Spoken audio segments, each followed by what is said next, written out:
Continuamos aquí hoy, ahora la conversación de cada lunes y de cada miércoles también, con Ramón Tejada Holguín, de la dirección, ¿cómo se llama? La DIAPE, Dirección de Información, Análisis y Programación Estratégica. De Programación Estratégica de la Presidencia. Nuevas encuestas siguen apareciendo y en ellas me llaman la atención algunos temas que tienen que ver particularmente con transparencia, de nuevo, correcto, porque bueno, en ellas es constante el reconocimiento del apoyo que recibe la gestión del presidente Medina por parte de la población. O sea, la nueva, la que aparece hoy en la encuesta CID, ¿no? CID Latinoamérica, ¿no? Es una encuesta, una firma costarricense. En algún momento, no sé si sigue siéndolo, fue la representante de Gallup en Costa Rica. Representante de Gallup en Costa Rica, ciertamente. Trata, además de los temas que ya tocan las encuestas anteriores, hace un cierto hincapié en los aspectos que tienen que ver con transparencia, etcétera, ¿no? Me gustaría saber tu apreciación respecto a los... Mira, yo creo, bueno, la encuesta, como siempre hemos hablado, una encuesta es simplemente la percepción de la gente. Sí. O sea, la gente en ese momento dice, bueno, percibimos que hay mayor nivel de transparencia, etcétera, etcétera. La pregunta entonces sería, ¿a qué se debe esa percepción? ¿Es cierto o no de que existe esa mayor transparencia? Habría que remitirse ahí entonces a una conferencia que acaba de dar Kaufman, que es el consultor del Banco Mundial para temas de transparencia y gobernabilidad, en donde en esta conferencia con la Cámara Americana de Comercio ha dicho que el país ha hecho grandes avances en términos de transparencia. Entonces ahí ya vemos que no es solamente la percepción de la gente, sino que hay aspectos tangibles que mostrar en estos términos de transparencia. Y bueno, y un aspecto tangible para poner un caso que también sale casualmente en la prensa de hoy, es el problema de los sorteos de las obras de los ingenieros. Que cuando tú sorteas una obra, si tú sacas aquí un numerito, ahí no hay forma de tú decir que esa obra se adjudicó de alguna manera opaca, de alguna manera de privilegiar a algún sector o grupo en específico, sino que han sido efectivamente por sorteo y se han realizado de la forma en que se han establecido. Las obras de las escuelas para construirle la cocina, construir aulas de la jornada extendida, se han hecho por este sistema. Y bueno, ahí vemos cómo tenemos un presidente que prácticamente cada semana está inaugurando unas escuelas de estas. Lo que quiere decir que además se han llevado a feliz término. Pero además tiene lo que es la cuenta única del Tesoro. Es decir, nosotros tenemos alrededor de 200 instituciones de la República Dominicana cuyos recursos se manejan con una vigilancia prácticamente absoluta de Tesorería y la Cámara de Cuentas, y sobre todo de Tesorería y Contraloría General de la República. Es decir, que por ahí no pasa ni un centavo que no esté justificado. Además, es un tipo de asignación presupuestal en el cual el presupuesto se te da en función de la ejecución, en función de los resultados. No que se te asigna un presupuesto mensual, como se hacía en algunas ocasiones en el pasado, tú haces lo que tú quieras y después se te vuelve a asignar el presupuesto. No, aquí se te asigna un presupuesto a través de una sola cuenta, tú haces las actividades que te comprometiste a hacer con ese dinero y una vez ya la hiciste, se repone el presupuesto justificando en qué gastaste cada centavo. Esa es la virtud de la cuenta única del Tesoro. Es decir, que real y efectivamente, más que percepción, aquí estamos ante un hecho cierto de avances importantes en el Estado Dominicano. Lo que quieren empañar algunos es que no es una percepción, sino ya una cierta confirmación, de hecho, ¿no? De que hay avances notables en materia de transparencia, pero esos avances quieren empañarlos algunos hablando de la impunidad. O sea, hemos avanzado en una cosa, pero se mantienen niveles altos de impunidad, dicen algunos. ¿A qué podrán estar refiriéndose? Bueno, mira, el tema de la impunidad es un issue que digamos, viene desde hace bastante tiempo en términos del gobierno, pero también hay que entender que el tema de la impunidad está muy relacionado con un sistema judicial responsable y estable.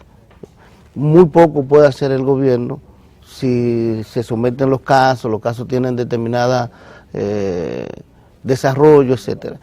A mí más que establecer la impunidad, en este caso, como se llama, y de todas maneras hay que esperar el desarrollo de las que se encuentran en este momento judicializado, es decir, en un proceso de cosas. Hay que esperar el desarrollo antes de hablar totalmente de este tema. Pero lo importante yo creo que hay que acentuar que República Dominicana está prácticamente blindándose frente a lo que es la posible corrupción, de que hay un uso eficiente de los recursos como corresponde, y que además de eso, esto va a tener un impacto en este gobierno y en el futuro. Pero que me parece que es importante que la gente entienda que la función de los gobiernos, de las administraciones, es prevenir la corrupción, claro, tomar los mecanismos, todos los que tenga a su disposición para prevenir. Y eso es lo que está haciendo. La posibilidad de la corrupción. Y eso es lo que se está haciendo, porque te mencioné la cuenta única, te mencioné los sorteos de obras, pero ahí tú tienes también las veedurías ciudadanas. Es decir, tú te imaginas, ¿quién pudo haber pensado en algún momento que las compras y contrataciones públicas que pasan por la Policía Nacional, para ponerte una institución que mucha gente cree que se maneja de manera opaca, tienen una veeduría ciudadana, es decir, gente independiente, fuera del Estado, supervisando todo esto, o que lo tiene el Ministerio de la Presidencia, o la propia Educación, que es una institución que gasta muchos recursos y que con el 4% tiene una disponibilidad enorme de recursos. Es decir, esta veeduría ciudadana también le dan este sentido de transparencia, o como te digo, el presupuesto hecho en función de resultados, o la intervención cada vez más de las instituciones regulatorias, tesorería, contraloría, etcétera. Lo que pasa es que vivimos en una democracia, tengo la impresión, ¿no?, en la que la gente entiende, por lo menos muchos teóricos, que manejan ciertos hilos de la opinión pública, además tiene presencia en la opinión pública, en la cual tenemos independencia de poderes, pero la gente cree, mucha gente incluso de esos que escriben en los periódicos, que el gobierno debe intervenir en los procesos judiciales, es decir, en el poder judicial. O sea, tienen como esa percepción de que los gobiernos deben dedicarse a eso, o deberían en algún momento, claro, o sea, cuando la realidad es que eso no puede ser. Bueno, aquí hay una separación de funciones. Fíjate, si es así, para ponerte un caso que acabo de ver también, que casi todo se quiere que intervenga el gobierno. El gobierno, claro. Hay un conflicto. O sea, el poder ejecutivo, ¿no? Hay un conflicto en el momento actual, que es un conflicto que tiene que ver con la Universidad Autónoma de Santo Domingo, que es una universidad evidentemente autónoma, que tiene su propia política presupuestaria, etcétera, que ha subido los precios a todo el mundo en cuanto a la tesis y determinadas acciones para conseguir los S4, quienes necesitan S4, o para graduarse. Y en este caso, los médicos residentes tienen una protesta, que se supone es una protesta que debería quedarse entre los médicos y la Universidad Autónoma de Santo Domingo, los médicos residentes. Sin embargo, ellos quieren hacer una protesta nacional, quieren involucrar al Ministerio de Salud Pública, que no tiene nada que ver, y al Estado, que no tiene nada que ver, y a la población no dándole el servicio. Pero ¿por qué usted tiene que parar hospitales cuando su conflicto es con su institución matriz, con su alma mater, con su universidad? Siempre en República Dominicana el gobierno y el presidente tienen que bailar en algunas cosas, que es lamentable, porque es una cultura que debe terminarse. Es decir, es importante ya que cada institución asuma las responsabilidades que le corresponde a cada institución. Un día como hoy, hace 43 años ya, ¿no? 42, 1973. Muere asesinado Francisco Alberto Camaño junto con Lalane José y con otro de ellos, ¿no? Sí, fueron ellos tres. Peña, no. Pero bueno, 42 años después, Un esfuerzo de síntesis inaudito, porque además nos queda poco tiempo. Sí. ¿Cuál es la República Dominicana que tenemos de acuerdo a ese proyecto? La República Dominicana ha cambiado sustancialmente. Es decir, estamos hablando... Si la vemos en contraste con ese proyecto que tenía Camaño. Que además de eso finaliza con los proyectos foquistas. Es decir, Camaño es el final de los proyectos de guerra revolucionaria armada a través del foquismo, es decir, un pequeño grupo guerrillero que penetra en la selva o la montaña de un país y enciende la chispa que lleva a la revolución. Ese fue el último experimento de esa naturaleza en América Latina. Y bueno, quedaban los sandinistas ahí.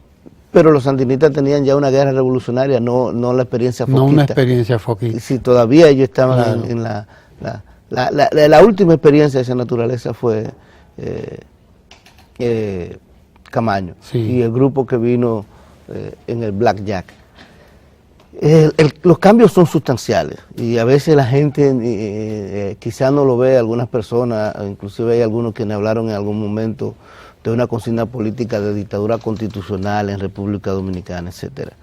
Pero el cambio principal lo podemos ver en el Estado y en el manejo del Estado. Es decir, para poner cosas de las que estábamos hablando, del tipo de transparencia que estábamos hablando, a un presidente que decía la corrupción se para en la puerta de mi despacho.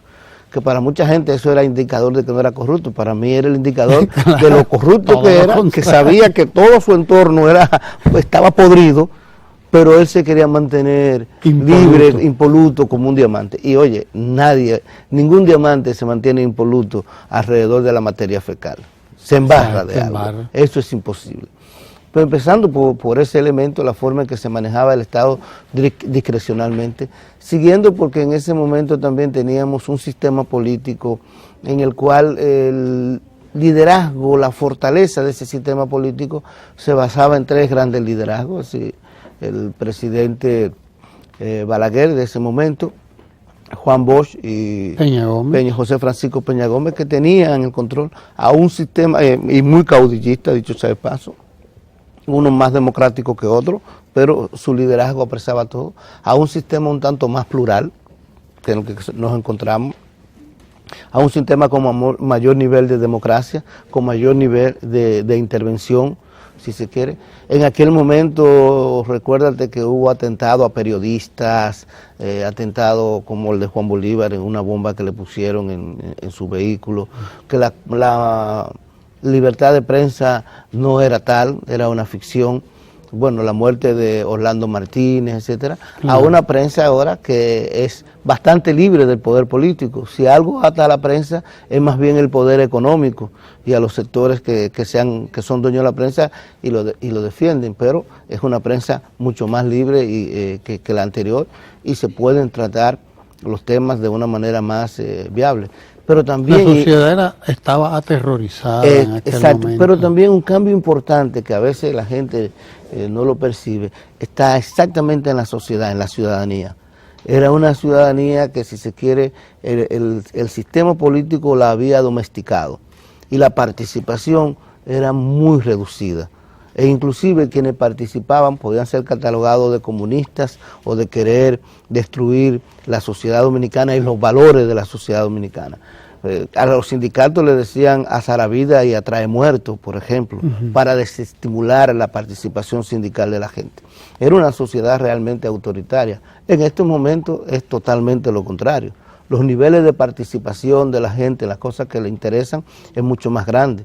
No solamente hay partidos políticos, hay también sindicatos, hay también clubes, hay también organizaciones comunitarias, juntas de vecinos, movimientos cívicos, grupos empresariales. Es decir, cada vez más la sociedad se ha ido organizando, o sus diversos grupos de la sociedad se han ido organizando en función de sus intereses, cosa que no existía en ese momento. Realmente, si nosotros comparamos estos 43 años, el proyecto de aquellos que en aquel momento creían que la forma de cambiar la sociedad dominicana era a través de los tiros y a través de la violencia revolucionaria, de alguna manera ese proyecto se ha ido realizando, pero gradualmente y con menos sangre. Y tenemos una sociedad más plural y más democrática. Es decir, que algunos puntos importantísimos de la agenda de Caamaño se han conseguido. De la agenda del movimiento de la época, efectivamente, se ha conseguido. Ha costado 40 años. Pero, y mucha sangre. Y mucha sangre. Y mucha participación y sacrificio. Exacto. Pero así es que avanzan los pueblos, así indudablemente. No hay otra manera. Los pueblos avanzan con el tiempo y sobre todo con la lucha, con la participación, con la organización y la participación política. Porque aunque muchos desdicen y desbarran en contra de la política, no hay otra manera de transformar la sociedad, sino con la participación política de la gente. Así es, así es. Es el error que puede hacer alguien, sobre todo las personas que se ven a sí mismos como personas serias e interesadas en tener una mejor sociedad y tener un mejor país, es satanizar a la política. Porque es en la política, es en la intervención política en donde los problemas que tiene la sociedad se le busca solución. Además, es la mejor forma de que haya más de una solución, porque suponiendo en un mundo en el que no existe la política y en el que se tiene que tomar una decisión, para poner un caso, sobre educación, ¿cómo se toma esa decisión? Alguien diría, yo creo que esto es lo que hay que hacer. Sin embargo, si existe la política y existe la competencia por llegar al poder, una gente te va a decir, mira, la solución para el tema educativo es que le demos el 4%, que hagamos más capacidad a los profesores, etc. Y otro te va a decir, no se necesita 4%. Es decir, la política es eso, es el debate para establecer cuáles son las soluciones o las mejores soluciones para los problemas comunes y las prioridades. Entonces la política es necesaria. Así es. Gracias, tocayo Ramón Tejada Holguín, por compartir este espacio importantísimo de reflexión con nosotros.